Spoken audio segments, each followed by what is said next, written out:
Hello students, welcome to Saraswat international academy.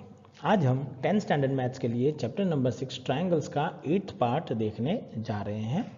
Last video में आपने theorem for the areas of ratio of the areas of the similar triangle के लिए cases theorem को study किया था और उसका प्रूफ दैट हमने देखा था।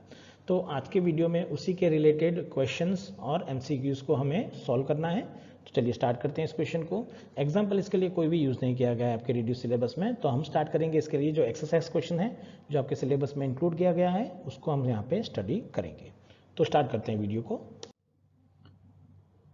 तो जैसे मैंने बात की, आपका एग्जाम्पल तो यहाँ पे कोई नहीं है, तो हम स्टार्ट करेंगे सीधा आपका एक्सरसाइज 6.4। चलिए 6.4 में भी सिर्फ दो ही क्वेश्चन है जो सिलेबस के अंदर इंक्लूड किए गए हैं, तो उन्हीं दो क्वेश्चन को हमें यहाँ पे आज सॉल्व करना पड़ेगा। तो स्टार्ट करते हैं सबसे पहले।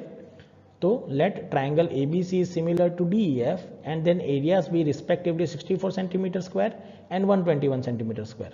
If EF is 15.4 then find the value of BC. चलिए सबसे पहले हमें क्या दिया गया है यहाँ पे देखिए कि that ABC similar to DEF। तो मुझे पता है रेशियो का होगा, एरिया क्या होगा, रेशियो के अगर ट्राइंगल सिमिलर है तो रेशियो क्या था कि that ratios of the area of similar triangle equals to ratio of their corresponding side square of the ratio of their corresponding side. तो मुझे वो देखना होगा यहाँ पे कि स्क्वायर किसका बनेगा। तो यहाँ पे मैं देख सकता हूँ कि let triangle ABC is similar to triangle DEF। तो मैं रिलेशन लिख सकता हूँ कि therefore area of ABC over DEF equals to BC square over EF square. Actually यहाँ पे तो तीन रिजल्ट बनेंगे, जैसे कि मैं अगर यहाँ पे लिखना चाहूँ तो मैं ऐसा भी लिख सकता हूँ यहाँ पे कि it is AB square over DE square. मैं चाहूँ तो ये भी लिख सकता हूँ, मैंने कहा था तीन रिलेशन हमने देखे थे इसके लिए। और वैसे ही अगर मैं चाहूँ तो AC square over DF square ये भी लिख सकता हूँ। पर मुझे रेशियो किसका गिवन है, देखिए EF की वैल्यू गिवन है, मतलब ये तीनों में से मुझे ये वाला रेशियो काम आएगा, तो सिर्फ मैंने यही लिखा है।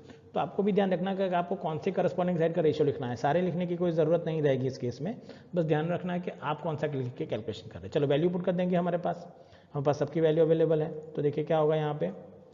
सो therefore you can say it is 64 divide by 121 equals to BC square divided by 15.4 whole square. चलिए taking square root on both side, अगर मैं इसका भी स्क्वायर रूट ले लूँगा और इसका भी स्क्वायर रूट ले लूँगा तो 64 का स्क्वायर रूट क्या हो जाएगा 8, 121 का क्या हो जाएगा 11। सिमिलरली BC स्क्वायर का स्क्वायर रूट क्या हो जाएगा BC और इसका क्या हो जाएगा 15.4। तो पता है ये सब स्क्वायर निकल जाएगा। So therefore you will get it is 8/11 equals to BC into 15.4। चलिए अब मुझे BC की वैल्यू फाइंड करनी है, तो BC की वैल्यू क्या होगी यहाँ पे, अब डायरेक्टली भी कैलकुलेट कर सकते हैं, या फिर अगर मैं मुझे BC की वैल्यू निकालनी है तो BC क्या होगा, देखिए BC is equals to 15.4 into 8 divided by 11। चलो अगर मुझे इसे और सिंप्लीफाई करना है तो I can say it is 154 into 8 divided by 10 into 11। चलो 154 11 से कैंसिल हो जाएगा, 11 1 जा 11 एंड 11 4 जा 44, तो इट इज़ 14 इंटू 8। चलो 14 इंटू 8 क्या हो जाएगा, देखिए यहाँ पे 14 इंटू 8 करेंगे तो आपके पास होगा 80, 8 4 जा 32, सो इट इज़ 112 और डिवाइड बाई 10 होगा, so it could be 11.2। So therefore you can say directly कि here BC is equals to 11.2। तो ये हो जाएगा आपके लिए आंसर, जिसको आपको फाइंड करना था कि BC की वैल्यू क्या होगी 11.2 सेंटीमीटर। तो इस तरीके से ये कैलकुलेशन करके आप आंसर निकाल सकते हैं, बहुत ईजी तरीका है इसे कैलकुलेट करने के लिए। चलिए फिर देखेंगे आगे के क्वेश्चन के लिए। अब नेक्स्ट क्वेश्चन जो है वो है क्वेश्चन नंबर 8 आपके एक्सरसाइज का, सीधा फर्स्ट के बाद सीधा 8 पूछा गया है, विच इज़ वन MCQ। एक MCQ है, इसे मुझे देखना है कि ABC and BDE are two equilateral triangles such that D is the mid point of BC। The ratios of the areas of a triangles ABC and BDE is, मुझे ratio निकालना है ABD और ABC और BDE का ratio क्या होगा। सो 2:1, 1:2, 4:1 या 1:4। चलिए ये रेशियो हम कैसे निकालेंगे, मुझे बोला गया था कि ABC एक इक्विलेटरल ट्राइंगल है। जैसे कि मैंने एक डायग्राम रफ बना रहा हूँ, बाद में फेयर बना दूंगा। एक रफ डायग्राम से पहले समझते हैं कि ABC मेरे पास एक ट्राइंगल है, this is triangle A B और C। अब मुझे बोला गया D is the mid point of BC, मतलब डी BC का मिड पॉइंट है, मतलब ये ऐसे हो जाएगा और ये हो जाएगा डी पॉइंट हो जाएगा। चलिए अब मुझे क्या बोला गया है, that BC ratio of the areas of the triangle AB and BDE, तो BDE भी एक, मतलब यहाँ पे एक ट्राइंगल ले लूंगा E और एक ट्राइंगल में ऐसे बना दूंगा। तो देखिए अब ये भी इक्विलेटरल ट्राइंगल है, तो मुझे फाइंड करना है कि इसका रेशियो क्या होगा। अब मुझे पता है कि देखिए इक्विलेटरल है, मतलब ये भी 60 होगा, ये भी 60 होगा, ये भी 60 होगा, ये भी 60 होगा, तो ये भी 60 होगा और ये भी 60 होगा। मतलब मैं लिख सकता हूँ कि here triangle ABC will be similar to triangle BDE। ABC और BDE हमेशा सिमिलर, क्योंकि इक्विलेटरल ट्राइंगल हमेशा एक दूसरे से सिमिलर होंगे, कोई भी करस्पॉन्डेंस ले लो आप। तो यहाँ पे आप लिख सकते हो सबसे पहले कि as ABC and BDE are equilateral triangle, therefore you can say, देखो मैंने डायग्राम फायर बना दिया यहाँ पे, इस तरीके से जो डायग्राम की रिक्वायरमेंट थी वो मैंने यहाँ पे बना दी है। चलिए उसके बाद क्या करना है, मैंने बताया था रेशियो इक्वल होगा, so therefore you can directly say that here triangle ABC is similar to triangle BDE। अब मेरे पास रेशियो किसका है, AB और BD का। अब बात करेंगे कि AB और BD को हम फाइंड कैसे करेंगे। तो मैं बता सकता हूँ कि हियर AB इक्विलेटरल है, तो AB is equal to BC हो सकता है। अब BC क्या होगा, 2 टाइम्स ऑफ BD हो जाएगा, क्योंकि मिड पॉइंट है ना, BD क्या है, मिड पॉइंट है, तो जो BC की वैल्यू होगी उससे क्या हो जाएगा, 2 टाइम्स हो जाएगा BC की वैल्यू। तो AB is 2 times of BD हो गया यहाँ पे। तो therefore you can say here कि also you can say BC is equals to 2 times of BD, और BC की जगह मैं क्या लिख सकता हूँ, AB लिख सकता हूँ यहाँ पे, क्योंकि करस्पॉन्डिंग साइड का रेशियो लेना है इसके लिए। So therefore you can say here कि area of ABC is to area of BD is equal to BC square over BD square. क्या होगा, BC square over BD square. अब BC square over BD square हो गया, तो BC की value क्या थी, 2BD, तो यहाँ पे डालने पे मुझे क्या मिलेगा, it is 2BD whole square divide by BD square. चलो 2BD होल स्क्वायर हो जाएगा 4BD square, so it is 4BD square divided by BD square, so BD square cancel, so it will become 4:1, तो ratio क्या होगा, 4:1 हो जाएगा। चलिए, पर अगर ऐसा नहीं करना है तो आप क्या कर सकते हैं, एक रैंडम टेक्निक बताता हूँ। सपोज के AB की वैल्यू 2 यूनिट हो गई, ये भी 2 हो जाएगा, तो BC की वैल्यू भी क्या होगी 2, क्योंकि इक्विलेटरल है। चलो D मिड पॉइंट है, मतलब इसकी वैल्यू क्या होगी 1, मतलब यहाँ पे आप डायरेक्ट लिख सकते हो कि BD की वैल्यू 1 है और BC की वैल्यू क्या होगी 2, तो यहाँ डाल दो डायरेक्टली, तो BC की वैल्यू 2 होगी और AC की वैल्यू BD की वैल्यू क्या हो जाएगी 1 यूनिट, सो 2:1 का होल स्क्वायर, ये होल स्क्वायर आएगा वापस साइड के लिए, so therefore you will get directly it is 4:1। तो अगर आप चाहें तो इस तरीके से भी इसे कर सकते हैं 1 2 अज्यूम करके, या तो फिर डायरेक्टली वैल्यू पुट करके भी आप फाइंड आउट कर सकते हैं। तो ये एक तरीका है जिससे आप ये MCQ सॉल्व कर पाएंगे, जिसका आंसर होगा C। मैंने बताया MCQ होगा तो वो टेक्निक नहीं सीखेंगे, आप चाहें तो डायरेक्टली इसे 1 2 यूनिट ले लें, ये मिड पॉइंट होगा तो 1 यूनिट होगा। तो रेशियो किसका है, ABC ओवर BD, तो बड़े ट्राइंगल का रेशियो छोटे ट्राइंगल के साइड के स्क्वायर के इक्वल में होगा, तो रेशियो डायरेक्टली आप देखते हो कि it is 2 square divided by 1 square, so it is equals to 4/1, so ratio 4:1 आ गया। तो इस तरीके से आप डायरेक्टली भी चेक कर सकते हैं कि इसका आंसर कैसे जाएगा। तो यही 2 क्वेश्चन थे जो आपकी एक्सरसाइज में पूछे गए थे, जो आपको ध्यान में रखना है कि इसे आप कैसे सॉल्व करेंगे। चलिए आगे बात करते हैं नेक्स्ट टॉपिक की, जो हमें याद आएगा। अब यहाँ पे हम बात करेंगे पाइथागोरस थ्योरम की, ठीक है। चलिए तो बात करते हैं इसके लिए।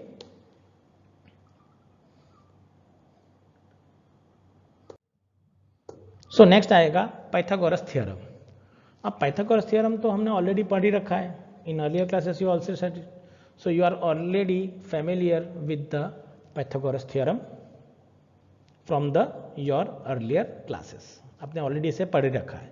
बट इन दिस क्लास और in this video we shall prove it with the theorem using the concept of the similar triangles. मतलब मैं उसे प्रूव करूंगा सिमिलरिटी ऑफ ट्राइंगल्स के लिए, उसे हम प्रूव करेंगे यूजिंग सिमिलरिटी ऑफ ट्राइंगल्स। चलो सिमिलरिटी ऑफ ट्राइंगल यूज कैसे करेंगे, उसके लिए मुझे एक कॉन्सेप्ट है वो आपको बताना पड़ेगा, उसके बाद हम इसे प्रूव कर सकते हैं। चलिए तो वो कॉन्सेप्ट क्या है वो समझते हैं। सो वो कॉन्सेप्ट है, now let us take a right angle triangle ABC, right angle at B। तो मैंने एक ट्राइंगल ले लिया and BD is the perpendicular to the hypotenuse AC। ये हमने कंस्ट्रक्शन में भी किया हुआ था, कंस्ट्रक्शन में ऐसा क्वेश्चन हमने ऑलरेडी किया था। सो यहाँ पे मुझे क्या मिलेगा, देखिए मैंने एक ट्राइंगल ले लिया यहाँ पे।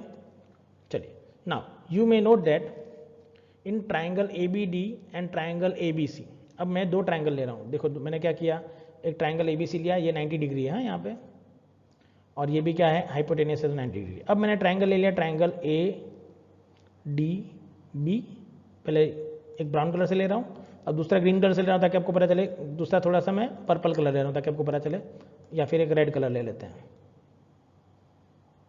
कोई ऐसा कलर लेते हैं ताकि आपको पता चले कि कौन सा हम यूज़ करेंगे। चलिए तो देखिए मैं ऑरेंज कलर ले रहा हूँ यहाँ पे। अब एक और ट्राइंगल बना रहा हूँ, ट्राइंगल ए बी सी। देखिए अब ये दो ट्राइंगल जहाँ पे रेड और ऑरेंज दोनों मिक्स हो रहे हैं, तो देख सकता हूँ कि ये एंगल दोनों सेम होगा, angle A is equals to angle A, so we can say angle A equals to angle A. Red part वाले ट्राइंगल में भी है और इसमें भी है कॉमन एंगल, और ए बी सी में ऑरेंज पार्ट में ये 90 डिग्री आएगा तो रेड पार्ट में ये 90 डिग्री हो जाएगा। देखिए so we can say angle A D B is equals to angle A B C. क्यों, 90 डिग्री ईच हो गया, so therefore you can say triangle A D B is similar to triangle A B C. A D B और A B सी क्या हो जाएंगे, similar. कौन सा theorem, bye angle angle theorem criteria, angle angle से वो दोनों क्या हो जाएंगे, सिमिलर हो जाएंगे। चलिए उसके बाद क्या होगा, similarly we can say triangle B D C, मतलब अब ये वाला ट्राइंगल लिया मैंने छोटा सा, ये वाला ट्राइंगल लिया, so B D C is also similar, क्योंकि देखिए सी एंगल कॉमन होगा दोनों में, अगेन डी 90 90 हो जाएगा, तो सेम एंगल एंगल से आप प्रूव कर सकते हो कि ये भी दोनों क्या होंगे, एक दूसरे से सिमिलर हो जाएंगे। तो आपने प्रूव कर दिया ए डी बी सिमिलर है ए बी सी से, बी डी सी सिमिलर है ए बी सी से। So from the first and the second triangles on the both sides of the perpendicular B D are similar, मतलब परपेंडिकुलर के दोनों triangle एक दूसरे से क्या होने चाहिए, सिमिलर होने चाहिए। So therefore you can say two whole triangles A B C, मैंने कहा कि परपेंडिकुलर के दोनों साइड के ट्राइंगल पूरे ट्राइंगल से क्या है, सिमिलर है।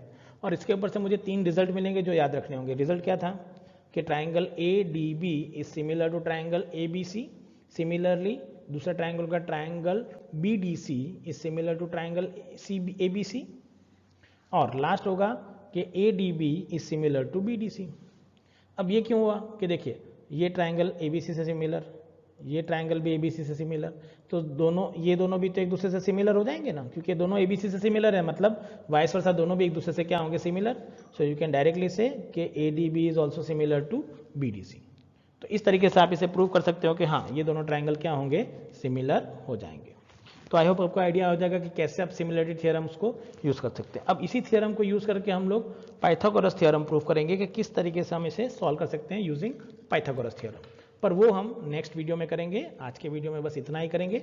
आप इस थ्योरम को याद रखिएगा, इस प्रॉपर्टी को याद रखिएगा कि अगर मैं राइट एंगल से कोई एक परपेंडिकुलर ड्रॉ करता हूँ हाइपोटेनियस से, तो छोटे जो दो ट्राइंगल बनेंगे उससे वो दोनों पूरे ट्राइंगल से सिमिलर होंगे और एक दूसरे से भी वो क्या हो जाएंगे, सिमिलर हो जाएंगे। तो ये चीज़ आपको यहाँ पे याद रखनी है कि कैसे आप इसे प्रूव कर सकते हैं। तो आई होप आपको आइडिया आ जाएगा कि हमें इसमें कैसे सॉल्व करना है। तो बस आज के वीडियो में हम यहाँ पे स्टॉप करेंगे, नेक्स्ट वीडियो में आगे के टॉपिक का डिस्कशन स्टार्ट करेंगे। So thank you very much for watching this video.